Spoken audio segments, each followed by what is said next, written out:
अस्सलाम वालेकुम जी, क्या हाल चाल हैं आप सबके। उम्मीद है कि आप सब लोग खैरियत से होंगे। तो आज जो रेसिपी हम बना रहे हैं वो है जी चिकन का ग्रेवी वाला सालन। और ये बिल्कुल यूनिक मेथड से मैं आज आपको बनाना बताऊंगी।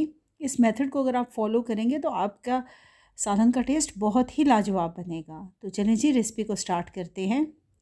बिस्मिल्लाहिर्रहमानिर्रहीम। इसके लिए जो इंग्रेडिएंट्स मैंने लिए हैं उसमें सबसे पहले मैंने हाफ़ के जी चिकन लिया है। मेरे चिकन की जो बोटियों का साइज़ है वो थोड़ा बड़ा था, इस वजह से मैंने उनमें कट्स लगाए हैं ताकि मसाला जो है वो अंदर तक एब्ज़ॉर्ब हो सके। अगर आपके पास साइज़ बोटियों का छोटा है तो आप बेशक इसको कट ना लगाएं। अब जी हम इस चिकन को मैरिनेट करेंगे। सबसे पहले मैंने इसमें 1 टीस्पून फुल जो है वो रेड चिली पाउडर डाला है। 1 टीस्पून सॉल्ट है। हाफ़ टी स्पून हल्दी पाउडर है। और 1 टीस्पून फुल जो है मैंने यहाँ पे गरम मसाले का ऐड किया है।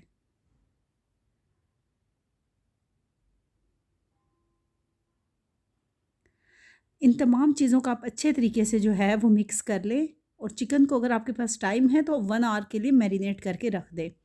इससे टेस्ट बहुत अच्छा आएगा। लेकिन अगर टाइम नहीं है तो आप स्ट्रेट अवे बना भी सकते हैं इसको।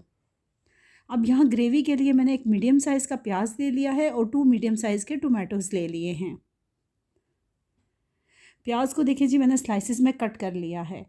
अब आपको मैं बताती हूँ कि टोमेटो अगर आप फॉर एग्ज़ाम्पल लाइट ग्रेवी हो और या आप लोग जो ग्राइंडर का इस्तेमाल ना करना चाहते हों, तो फिर मैं बताती हूँ कि टोमेटो की आप पेस्ट किस तरीके से तैयार कर सकते हैं। आप इस तरीके से एक जो है वो टूल ले लें।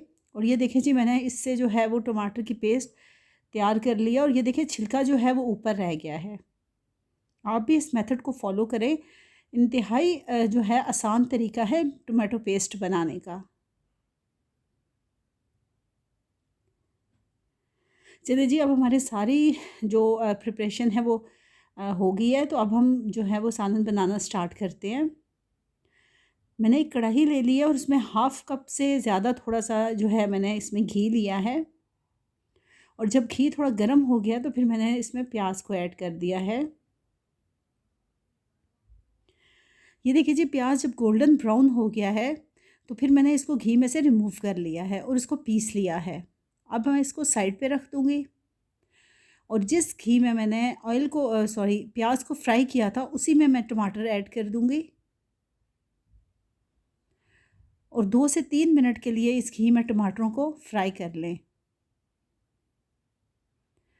उसके बाद आपने मैरिनेटेड चिकन जो है वो इसमें ऐड कर देना है।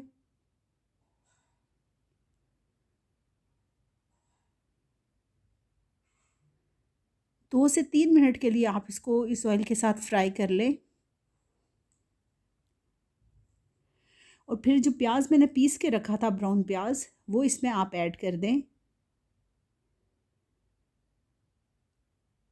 यहाँ आपने 3 से 4 मिनट ही सिर्फ इसकी भुनाई करनी है।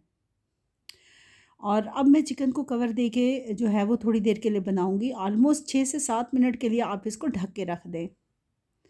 तो ये देखिए जी 6 से 7 मिनट बाद जब मैंने इसका कवर रिमूव किया है तो चिकन ने अपना पानी रिलीज़ कर दिया था।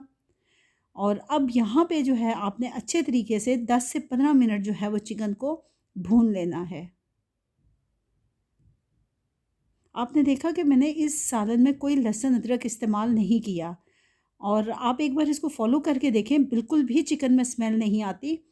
बस ये है कि इस स्टेप पे आपने जो है वो चिकन को बहुत अच्छे तरीके से फ्राई करना है। और जी 15 मिनट हो गए हैं इसको भूनते हुए। तो सॉरी मैं आपको दिखाना यहाँ पे ये एक जो है वो मिस हो गया था क्लिप। मैंने इसमें ऑलमोस्ट हाफ़ कप जो है वो हाफ़ ग्लास जो है वो वाटर का ऐड किया था और इसको ढक के 15 मिनट के लिए पकने के लिए रख दिया था। एंड पे हम इसको धनिए और ग्रीन चिली के साथ गार्निश करेंगे। और ये देखिए जी 15 मिनट पे जब लो फ्लेम पे जो है मैंने सालन को ढक के रखा है तो सालन बिल्कुल अच्छे तरीके से जो है वो तैयार हो गया है। और इसकी बोटियाँ भी जो हैं वो अच्छे तरीके से गल गई हैं। अब हमने इसमें हरा धनिया डाल दिया है। तो ये थी जी आज की हमारी ग्रेवी वाले चिकन की रेसिपी। मैं उम्मीद करती हूँ कि आज की रेसिपी आपको पसंद आई होगी।